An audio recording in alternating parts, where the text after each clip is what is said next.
ये खबर उन सभी के लिए बेहद ज़रूरी है जो आज या अगले कुछ दिन सरकारी दफ्तरों में अपने काम करवाने के लिए पहुंचेंगे। उनके लिए बता दूं कि आप झंझट में फंस सकते हैं, आपके काम जो है वो नहीं होंगे। कारण ये है कि जितना भी जो स्टाफ है, जितने भी हरियाणा सरकार के सरकारी विभाग हैं, उन सभी का जो क्लरिकल स्टाफ है वो आज से अनिश्चितकालीन हड़ताल पर चला गया है। अंबाला के डीसी कार्यालय पर टेंट गाड़ कर जो है ये लोग धरने पर बैठे हैं और इनका कहना है कि जब तक इनकी मांगे पूरी नहीं होती अनिश्चितकालीन समय तक ये धरने पर रहेंगे। मांगे क्या कुछ है वो जानने के लिए कुछ लोग यहाँ मौजूद हैं, इनसे बात कर लेते हैं। जी, कौन से डिपार्टमेंट से आप हैं और ये क्या कारण क्या है, आप धरने पर क्यों बैठना पड़ा? सर, कारण हमारा एक ही है। पिछले 20 सालों से हमारे कार्य की कोई भी समीक्षा नहीं हुई है और हमारी पिछले 20 सालों से मांग है 35,400 की, जो सरकार ने अभी तक पूरी नहीं की है। हमारी एक ही मांग है 35,400। ये मांग कितने समय की है? ये हमारी पिछले 20 सालों से हमारी सरकार से मांग चल रही है। हमने इसके लिए बहुत धरने भी दिए हैं और अभी हमें लास्ट में हड़ताल करनी पड़ रही है क्योंकि हमारी सरकार इस मांग को बिल्कुल भी सुन नहीं रही है। सर, एक बात कही जाती है कि सरकारी बाबुओं को अच्छी सरकार तनख्वाह देती है, फिर क्या दिक्कत है, काम करने की बजाय धरना प्रदर्शन क्यों करना पड़ता है? नहीं, ऐसा नहीं है कि अच्छी तनख्वाह दी जाती है। 1957 में जो क्लर्क का ग्रेड था वो सी क्लास की सभी कैटेगरी में सबसे ज़्यादा था या बराबर था, पर लेकिन धीरे धीरे बाकियों का अपडेट हुआ, क्लर्क का कोई अपग्रेड नहीं हुआ। उसके लिए हमने पिछले 2 साल में लोकतांत्रिक तरीके से सभी डीसी के माध्यम से और जितने एमएलए हैं सबके माध्यम से सीएम साहब के नाम ज्ञापन सौंपा, लेकिन सीएम साहब की तरफ से कोई कार्रवाई नहीं की गई।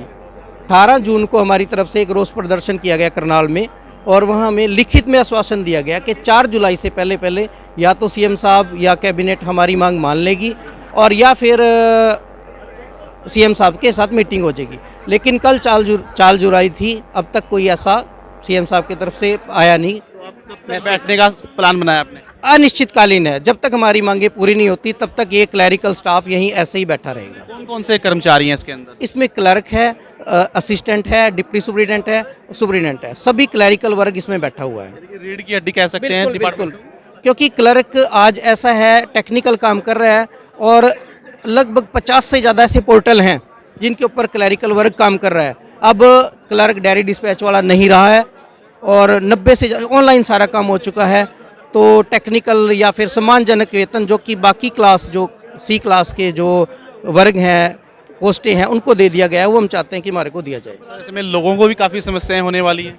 देखो, हम नहीं चाहते किसी को भी समस्या हो, इसी कारण हमने पिछले 1.5-2 साल में सभी डीसी के माध्यम से, एमएलए एमपीज़ के माध्यम से सीएम साहब को ज्ञापन सौंपा है, पर उस पर कोई कार्रवाई नहीं की गई और 18 जून के बाद आज 5 जुलाई तक भी कोई कार्रवाई नहीं हुई।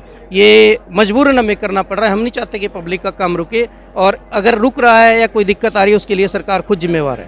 अभी कितने पे ग्रेड मिल रहा है आपको? 19,900 बढ़ना चाहिए, 35,400 बढ़ना चाहिए। मैडम, आपसे जानना चाहूँगा किस पोस्ट पर आप हैं और क्या समस्याएं आ रही हैं? क्या इस जो मानदेय आपका है, क्या इसमें गुजारा नहीं हो पा रहा? हाँ जी सर, मैं क्लर्क की पोस्ट पे हूँ पीडब्ल्यूडी डिपार्टमेंट में। एक्चुअली सर 19,900 में गुजारा नहीं हो पा रहा। देखें तो हमारी सैलरी अभी ग्रुप डी के बराबर ही है, ठीक है। तो उसमें 1957 से, जैसा कि इन्होंने बताया सर ने, MPHW, JBT टीचर्स, इन सब का पे ग्रेड बढ़ा है, एक क्लरिकल को छोड़ के। तो हमारा संघर्ष तो सर लंबे समय से रहा है, पर थोड़े जागरूक लेट हुए हैं।